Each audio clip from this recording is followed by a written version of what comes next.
Hey, what's up, y'all? Hope y'all are doing good.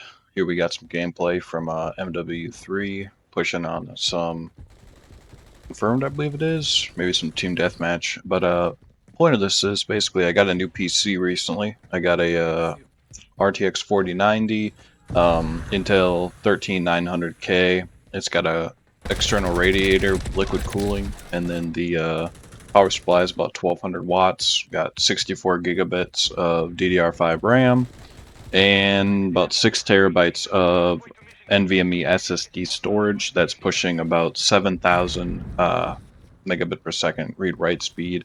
That was tested, so incredible setup, right? I absolutely love it, and there's really nothing that I would change about it. I did think about potentially getting more storage, believe it or not. I know a lot of you guys are probably shaking right now just listening to me say that, but I like having a lot of my stuff downloaded, and so something that I definitely are in considering doing.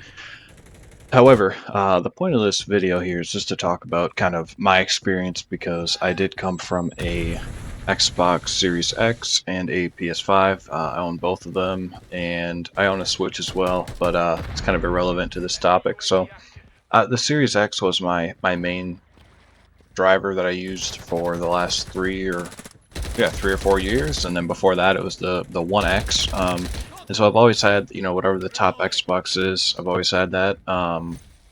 This is a whole nother level, obviously, right? And the prices too, is about 4,000 for the PC, and then for the monitor, I'm rocking an Alienware 3423 DWF, which, if you don't know, is a 34-inch QD OLED 165 hertz panel.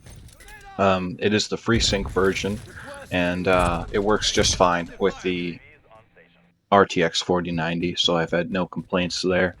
Snagged it for $900, which is $300 less than the NVIDIA module version, and I really don't regret that whatsoever. It's been a phenomenal experience. That ultra wide, I really can't go back. I do have a 77-inch LG C2 that I also play on with the consoles, and I played on with the PC until I got this monitor. I do love the 4K. This setup's able to push well over 120 FPS to it, so that was great at max settings. But I will say that with the ultra wide, I really can't go back. So it is true what you say about that. The extra field of view is phenomenal, and with the pixel density that you do see on the Alienware being about 114, if I'm not mistaken, with that kind of pixel density, I really didn't notice too much of a difference in image quality. And in fact, with the extra punch that the QD OLED has over traditional OLED on the C2, I would vastly prefer it, image quality. And the 165 hertz, I did definitely notice that extra, what is that? It's an extra 45 frames a second. I did notice that 100%. It's very smooth. Input lag is also drastically lower on the Alienware than on the C2. So even coming from a really top tier gaming TV, this is definitely an improvement, and I noticed it right away. Especially with a really good mouse and keyboard like I have, the input chain is just much less delay.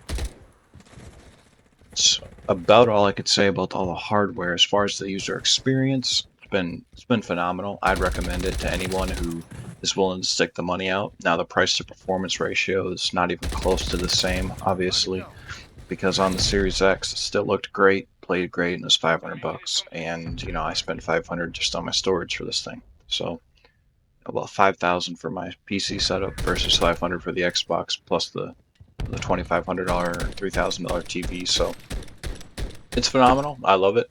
I'd highly recommend PC gaming to anybody.